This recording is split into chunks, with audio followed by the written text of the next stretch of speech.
புதுச்சேரி மக்களவை தொகுதிக்கான வாக்குப்பதிவு வரும் 19ஆம் தேதி நடைபெறும் நிலையில் அனைத்து வாக்குச்சாவடிகளிலும் இணைய வழி நேரடி ஒளிபரப்புக்கான ஏற்பாடுகள் செய்து தரப்பட்டுள்ளதாக மாவட்ட தேர்தல் நடத்தும் அதிகாரி குளோதுமன் தெரிவித்துள்ளார். புதுச்சேரி மக்களவை தொகுதிக்கான தேர்தலில் வாக்காளர்கள் அச்சமின்றி பாதுகாப்பாக வாக்களிக்கும் வகையில் சட்டம் ஒழுங்கு பராமரிப்பு குறித்தான ஆலோசனைக் கூட்டம் ஆட்சியர் அலுவலக வளாகத்தில் நடைபெற்றது.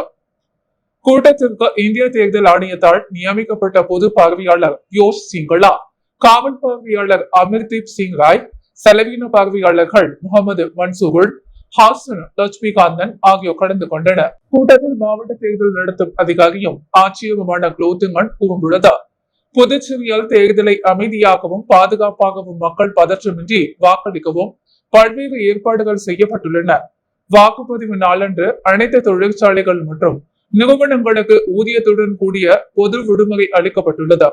வரும் 17ஆம் தேதி முதல் வாக்குப்பதிவு நாளான 19ஆம் தேதி வரை அனைத்து மதுபான கடைகளும் மூடியிருப்பதை உறுதிப்படுத்தும் நடவடிக்கை எடுக்கப்பட்டுள்ளது. மேலும் சட்டவிரோதமாக மதுபானங்கள் பதுக்குதலை கண்காணிக்கவும், சட்டவிரோதமாக கூடுதல் கூட்டம் மற்றும் ஊர்வலம் நடத்துதல், பிற மக்களவை தொகுதிகளில் இருந்து பிரச்சாரம் செய்பவர்கள் தங்கியிருத்தல், ஒலிபெருக்கிகளை பயன்படுத்துதல், மின்னணு ஊடகங்களின் வாயிலாக தேர்தல் கருத்து கணிப்பு மற்றும் வாக்கு கணக்கெடுப்பு உள்ளிட்ட தேர்தல் தொடர்பான தகவல்களை வெளியிடுதல் போன்றவை 17ஆம் தேதி புதன்கிழமை மாலை 6 மணி முதல் தடை செய்யப்படுகிறது. வரும் 17ஆம் தேதி முதல் வாக்குப்பதிவு முடியும் வரை வெடிமருந்து மற்றும் பட்டாசு தொழிற்சாலைகளை மூட உத்தரவிடப்பட்டுள்ளது. வாக்குப்பதிவுக்கு முதல் நாள் ஏப்ரல் 18 மாலை முதல் வாக்குப்பதிவு நாள் வரை ஏப்ரல் 19 திரையரங்குகள் மூடப்படுகின்றன. புதுச்சேரி மக்களவை தொகுதியில் பதற்றமான வாக்குச்சாவடிகளில் மாநில காவல்துறை மற்றும் மத்திய ஆயுதப்படை பிரிவினர் பாதுகாப்பில் ஈடுபடுத்தப்படுவர். தேர்தலுக்காக தற்பொழுது 154 நுண் பார்வையாளர்கள் நியமிக்கப்பட்ட முதற்கட்ட பயிற்சியும் அளிக்கப்பட்டுள்ளது. அனைத்து வாக்குச்சாவடிகளிலும் இணையவழி நேரடி ஒளிபரப்புக்கு ஏற்பாடுகள் செய்து தரப்பட்டுள்ளன என்றார்.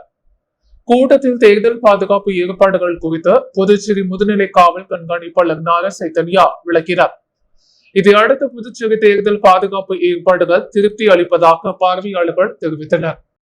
புதுச்சேரி பாராளுமன்ற தொகுதியில் போட்டியிடும் காங்கிரஸ் வேட்பாளர் வைத்திலிங்கத்தில் சகோதரி வீட்டில் வருமான வரித்துறையினர் சோதனை மேற்கொண்டு முக்கிய ஆவணங்களை கைப்பற்றிய சம்பவம் பரபரப்பை ஏற்படுத்தியுள்ளது. புதுச்சேரி பாராளுமன்ற தொகுதியில் காங்கிரஸ் வேட்பாளராக தற்போதைய MP வைத்திலிங்கம் போட்டியிடுகிறார். தற்பொழுது அவர் காரைக்காலில் பிரச்சாரத்தில் ஈடுபட்டு வருகின்ற நிலையில் புதுச்சேரி இளங்குநகரில் வசிக்கும் அவரது சகோதரி ஜெயக்குமாரி வீட்டில் வருமான வரித்துறையினர் இன்று நண்பகல் முதல் சோதனையில் ஈடுபட்டு இரவு 8 மணி வரை சோதனை செய்தனர். சென்னையிலிருந்து வந்த 7 பேர் கொண்ட வருமான வரித்துறையினர் சோதனை மேற்கொண்டதில் 2 பைக்குகள் முழுவதும் முக்கிய ஆவணங்களை கைப்பற்றி கொண்டு சென்றனர். ஏற்கனவே சில நாட்களுக்கு முன்பு பாஜக வேட்பாளர் நமச்சிவாயத்தின் ஆதரவாளர் ரவிக்குமார் வீடு மற்றும் அலுவலகத்தில் இதே குழுவினர் சோதனையில் ஈடுபட்டது குறிப்பிடத்தக்கது. புதுச்சேரி உள்ளிட்ட பல்வேறு இடங்களில் பேருந்து பயணிகளிடம் மயக்க மாத்திரையை சூடான மற்றும் குளிர்பானத்தில் கலந்து கொடுத்து நகைகளை திருடி வைத்தவர் போலீசார் கைது செய்தனர். புதுச்சேரி பேருந்து நிலையத்தில் கடந்த 2023 டிசம்பர் மாதம் 65 வயது மதிக்கத்தக்க பெண்ணுக்கு டீ வாங்கி அதில் மயக்க மாத்திரையை மர்ம நபர் கலந்து கொடுத்துள்ளார். அதை குடித்த மூதாட்டி மயங்கியதும் அவர் அணிந்து வந்த ரூபாய் 10 லட்சம் மதிப்புள்ள நகைகளை திருடி சென்று விட்டார். இது குறித்து உளையான்பேட்டை போலீசார் வழக்கு பதிந்து விசாரித்து வந்தனர். கண்காணிப்பு கேமரா காட்சிகள் மூலம் நகையை திருடியவர் அடையாளம் காணப்பட்டார். அதன்படி திண்டுக்கல் மாவட்டம் பழனி பகுதியைச் சேர்ந்த ராஜா என்கிறார் கவட்டை ராஜா வயது 37 என்பவரை பிடித்தார் போலீசார். அவரிடமிருந்து திருடிய நகைகள் மற்றும் பணத்தை மீட்டனர். மேலும் அவரிடமிருந்த 100 மயக்க மாத்திரைகளும் கைப்பற்றப்பட்டன. கடந்த பல ஆண்டுகளாக பலரிடம் மயக்க மருந்து கொடுத்து நகை பணத்தை ராஜா திருடியது தெரிய வந்துள்ளது. கைது செய்யப்பட்ட அவரை நீதிமன்றத்தில் ஆஜர்படுத்தி சிறையில் அடைக்க நடவடிக்கை எடுக்கப்பட்டுள்ளதாக போலீசார் தெரிவித்தனர். சட்ட மாமேதை அம்பேத்கரின் பிறந்தநாளையொட்டி அவரது சிலைக்கு புதுச்சேரி அரசு சார்பில் துணைநிலை ஆளுநர் CP ராதாகிருஷ்ணன் மாலை அணிவித்து மரியாதை செலுத்தினார். புதுச்சேரி அரசின் செய்தி மற்றும் விளம்பரத்துறை சார்பில் இன்று சட்ட மாமேதை அம்பேத்கரின் பிறந்தநாள் கொண்டாடப்பட்டது. பிறந்தநாளையொட்டி சட்டசபை எதிரில் உள்ள அவரது சிலைக்கு அரசு சார்பில் துணைநிலை ஆளுநர் CP ராதாகிருஷ்ணன் மாலை அணிவித்து மலர் தூவி மரியாதை செலுத்தினார். துணைநிலை ஆளுநரை தொடர்ந்து பல்வேறு அரசியல் கட்சி தலைவர்களும் அம்பேத்கர் இயக்கங்களும் அவரது சிலைக்கு மாலை அணிவித்து மரியாதை செலுத்தினர். புதுச்சேரி மக்களவைத் தேர்தல் வாக்குப்பதிவு நடைபெறும் 19ஆம் தேதி ஜிப்மர் மருத்துவமனையின் புகை நோயாளிகள் பிரிவு இயங்காது என்று அறிவிக்கப்பட்டுள்ளது. புதுச்சேரி மக்களவைத் தேர்தலுக்கான வாக்குப்பதிவு வரும் 19ஆம் தேதி வெள்ளிக்கிழமை காலை முதல் மாலை 5 மணி வரையில் நடைபெறுகிறது. வாக்குப்பதிவை முன்னிட்டு பள்ளிகள் உள்ளிட்ட அரசு நிறுவனங்களுக்கு வரும் 17ஆம் தேதி முதல் 19ஆம் தேதி வரை 3 நாட்கள் உள்ளூர் விடுமுறை அறிவிக்கப்பட்டுள்ளது. வாக்குப்பதிவு நாளான 19ஆம் தேதி அரசு பொது விடுமுறை அறிவிக்கப்பட்டிருப்பதால் கோரிமேடு பகுதியில் உள்ள ஜிப்மர் மருத்துவமனையில் புறநோயாளிகள் பிரிவு இயங்காது என ஜிப்மர் இயக்குநர் அலுவலக தரப்பில் தெரிவிக்கப்பட்டுள்ளது. அன்று பொதுமக்கள் ஜிப்மர் புறநோயாளிகள் பிரிவிற்கு வருவதை தவிர்க்க வேண்டும் என்றும் அதே நேரத்தில் அவசர சிகிச்சை சேவைகள் அனைத்தும் இயங்கும் என்றும் அறிவிக்கப்பட்டுள்ளது. அருணாதபுரம் வெளியூர் பகுதியில் கஞ்சா விற்ற சகோதரர்கள் உட்பட 3 போலீசார் கைது செய்து சிறையில் அடைத்தனர். அருணாதபுரம் திருவிகாப்பள்ளி அருகே கஞ்சா விற்பனை செய்யப்படுவதாக போலீசாருக்கு தகவல் கிடைத்தது. ரெடியாப்பள்ளியும் சப் இன்ஸ்பெக்டர் கலையரசன் தலைமையிலான போலீசார் மாலை பள்ளி அருகே சோதனையில் ஈடுபட்டனர். போலீசாரை கண்டதும் தப்ப முயன்ற வாலிபரை பிடித்து விசாரித்தனர். அவர் வி மணவெளி கோவில் வீதியைச் சேர்ந்த ஜேம்ஸ் வயது 19 என்பதும் கஞ்சாவை மறைத்து வைத்து விற்பனை செய்தது தெரிய வந்தது. அவரை கைது செய்த போலீசார் ஜேம்ஸிடம் இருந்த 100 கிராம் கஞ்சாவை பறிமுதல் செய்தனர். அவரை நீதிமன்றத்தில் ஆஜர்படுத்தி காலப்பட்ட சிறையில் அடைத்தனர். வெளியூர் ஜிஎன் பாளையம் அருகே உள்ள அம்மா நகர் சுடுகாடு பகுதியில் கஞ்சா விற்பதாக போலீசாருக்கு நேற்று ரகசிய தகவல் கிடைத்தது. அதன் பெயரில் சப் இன்ஸ்பெக்டர் சரண்யா தலைமையில் போலீசார் அப்பகுதியில் ரோந்து சென்றனர். போலீசாரை கண்டதும் அங்கிருந்து தப்பியோடைய முயன்ற இளைஞர்கள் இருவரை பிடித்து விசாரித்தனர். அவர்கள் அம்மா நகரைச் சேர்ந்த சுவாமி கண்ணு மகன்கள் பிரகாஷ் வயது 23, சரண்ராஜ் வயது 21 என்பதும் இவர்கள் சென்னையிலிருந்து மொத்தமாக கஞ்சா வாங்கி வந்த சில்லறையில் விற்பனை செய்தது தெரிய வந்தது.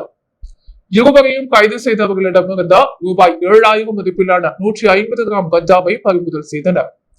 இருவரையும் நீதிமன்றத்தில் ஆஜர்படுத்தி சிறையில் அடைத்தனர். புதுச்சேரி பாராளுமன்ற தொகுதி பாஜக வேட்பாளர் அமைச்சர் நமச்சிவாயத்தை ஆதரித்தார். இந்திரா நகர் தொகுதி முழுவதும் முன்னாள் ராணுவ வீரர் உலகநாதன் தலைமையில் வாக்கு சேகரிக்கப்பட்டது. புதுச்சேரி தேசிய ஜனநாயக கூட்டணி பாஜக வேட்பாளர் உள்துறை அமைச்சர் நமச்சிவாயத்தை ஆதரித்தார்.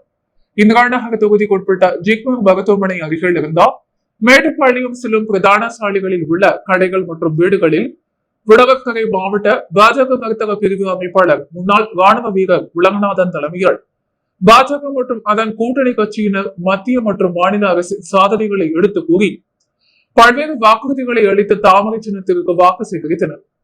மேலும் வாக்காளர்களையும் பொதுமக்களையும் கவரும் வண்ணம் அப்பகுதியில் உள்ள ஆடைகள் அயனிங் செய்யும் கடைக்கு சென்று துணிகளை அயன் செய்தவாறே வாக்கு சேகரித்தனர். பாராளுமன்ற தேர்தலில் சுயேட்சையாக போட்டியிடும் வேட்பாளர் காஜன் தீவிர வாகன பரப்புரை பிரச்சாரத்தில் ஈடுபட்டார். புதுவை மாநில பாராளுமன்ற தேர்தலில் காங்கிரஸ், பாஜக, அதிமுக, நாம் தமிழர் என முன்னணி கட்சியினர் சார்பாக போட்டியாளர்கள் போட்டியிடுகின்றனர். இதனை அடுத்து சுமார் 15க்கும் மேற்பட்ட உறுப்பினர்கள் சுயேட்சையாக களம் காண்கின்றனர். அந்த வகையில் 27 வயது மதிப்புள்ள வெளியூர் பகுதியைச் சேர்ந்த ராஜன் என்கிறார் இளைஞர் லேப்டாப் சின்னத்தில் போட்டியிடுகிறார். இவர் மாநிலம் முழுவதும் தொடர்ந்து வாகன பரப்புரை பிரச்சாரத்தில் ஈடுபட்டு வருகிறார். அந்த வகையில் நகர பகுதி முழுவதும் இளைஞர்களுடன் சேர்ந்த லேப்டாப் சின்னத்திற்கு வாக்குகளை சேகரித்தார். காமராஜர் நகர தொகுதிக்குட்பட்ட சாமிப்பள்ளி தோட்டம் பகுதியில் பாஜக பிரமுகர் உமாசங்கர் தலைமையில் பொதுமக்களுடன் ஆலோசனை கூட்டம் நடைபெற்றது. சட்டமன்ற உறுப்பினர் ஜான்குமாருக்கு அமைச்சர் பதவி வழங்க வேண்டும் என பல்வேறு கோரிக்கைகள் நிறைவேற்றினால்தான் தேர்தலில் பணியாற்றுவோம் என பாஜக பிரமுகர் உமாசங்கர் கோரிக்கை வைத்தார். இந்நிலையில் கட்சி மேலிடம் கோரிக்கைகளை நிறைவேற்றி தருவதாக உறுதி அளித்தனர். இதனை அடுத்து உமாசங்கர் தலைமையில் கிழக்கு கடற்கரை சாலையில் உள்ள தனியார் திருமண மண்டபத்தில் நிர்வாகிகள் மற்றும் பொதுமக்களுடன் ஆலோசனை கூட்டம் நடைபெற்றது. இதில் காமராஜர் நகர தொகுதி பாஜக சட்டமன்ற உறுப்பினர் ஜான்குமார் கலந்து கொண்டார். உமாசங்கர் மற்றும் பொதுமக்களின் கோரிக்கைகளை தேர்தல் முடிந்த பின் நிறைவேற்றி தரப்படுவதாக உறுதியளித்ததை அடுத்து பாராளுமன்ற தேர்தலில் பாஜக வேட்பாளர் நமச்சிவாயத்திற்கு ஆதரவு தெரிவிப்போம் என தீர்மானங்கள் நிறைவேற்றப்பட்டது. பொதுமக்கள் நினைத்தால் பணம் வாங்காமல் ஒரு சாமானியனை நல்ல பண்புள்ள மனிதரை வெற்றி பெற செய்தால் அப்பொழுது பொதுமக்களுக்கு வேண்டிய அனைத்து அடிப்படை வசதிகளும் வேலை வாய்ப்புகளும் நியாயமான முறையில் கிடைக்கும் என உத்தரவாகினிப்பேட்டு பகுதி பரப்புரையில் புதுச்சேரி பாராளுமன்ற தேர்தலில் சுயேட்சையாக போட்டியிடும் வேட்பாளர் மாஸ்கோ தெரிவித்துள்ளார். நடைபெற இருக்கின்ற 2024 ஆண்டிற்கான பாராளுமன்ற தேர்தலில் புதுச்சேரி மாநிலத்தில் சுயேட்சையாக போட்டியிடுகின்றார் வேட்பாளர் பாஸ்கோ வாலி சின்னத்தில் போட்டியிடுகிறார். தொடர்ந்து பல்வேறு பகுதிகளுக்கு சென்று வாலி சின்னத்திற்கு வாக்கு சேகரித்த இவர் நேற்று உத்தரவாகினிபேட் பகுதியில் தீவிர பரப்புரை மேற்கொண்டார். அப்பொழுது அவர் பேசுகையில், மக்கள் தான் மிகப்பெரிய ஊழல்வாதி, அரசியல்வாதிகள் இல்லை, அரசாங்க ஊழியர்கள் இல்லை என்று பேசினார். மேலும் ஒரு அரசியல்வாதி ஓட்டு கேட்டு வரும் பொழுது முகம் தெரியவில்லை, அவர் நல்லது எதுவும் எங்களுக்கு செய்யவில்லை, எங்களுக்கு பணம் கொடுக்கவில்லை என்று சொல்லும் பொழுது அந்த அரசியல்வாதி தன்னுடைய நிலத்தை விற்று, தன் வீட்டை விற்று மற்றும் தன் பொண்டாட்டி நகையை விற்று வட்டிக்கு கடன் வாங்கி ஓட்டுக்கு பணம் கொடுக்கிறார். அதை பெற்றுக்கொண்ட மக்கள் அந்த அரசியல்வாதி ஊழல் செய்து விட்டார் என்று புலம்புகின்றனர். மேலும் அவரை எதிர்த்து போராட்டம் செய்கின்றனர். பொதுமக்கள் நினைத்தால் பணம் வாங்காமல் ஒரு சாமானியனை நல்ல பண்புள்ள மனிதரை வெற்றி பெற செய்தால் அப்பொழுது பொதுமக்கள் வேண்டி அனைத்தும் அடிப்படை வசதிகளும் வேலை வாய்ப்புகளும் நியாயமான முறையில் கிடைக்கும் என்று பேசினார். புதுச்சேரி வாக்காளர் அனைவரும் 100% வாக்களிக்க வேண்டும் என்பதை வலியுறுத்தி விதமாக புதுச்சேரியில் இயங்கும் பிஆர்டிசி பேருந்துகளில் பெரிய விழிப்புணர்வு பேனர் வைக்கப்பட்டுள்ளது. இந்திய தேர்தல் ஆணையத்தின் அறிவுறுத்தல்படி முறையான வாக்காளர் கல்வி மற்றும் தேர்தல் பங்கெடுத்தல் ஸ்வீப் என்ற திட்டத்தின் கீழ் புதுச்சேரி தேர்தல் அலுவலகம் பல விழிப்புணர்வு நிகழ்வுகளை வாக்காளர்களுக்கான நடத்தி வருகிறது. இதன் ஒரு பகுதியாக இன்று முதல் புதுச்சேரி சாலை போக்குவரத்து கழகம் சார்பாக புதுச்சேரியில் இயங்கும் பிஆர்டிசி பேருந்துகளில் பெரிய விழிப்புணர்வு பேனர் வைத்தார். புதுச்சேரி வாக்காளர்கள் அனைவரும் 100% வாக்களிக்க வேண்டும் என்று வேண்டுகோள் விடுக்கப்பட்டுள்ளது. புதுவையின் அன்றாட நிகழ்வுகளை காண பாண்டி ஹெட்லைன்ஸ் யூடியூப் சேனலை சப்ஸ்கிரைப் பண்ணுங்க. தொடர்ந்து எங்களுடன் இணைந்திருக்க பக்கத்தில் உள்ள பெல் பட்டனை பிரஸ் பண்ணுங்க, லைக் பண்ணுங்க, ஷேர் பண்ணுங்க. என்றும் உங்களுடன் பாண்டி ஹெட்லைன்ஸ்.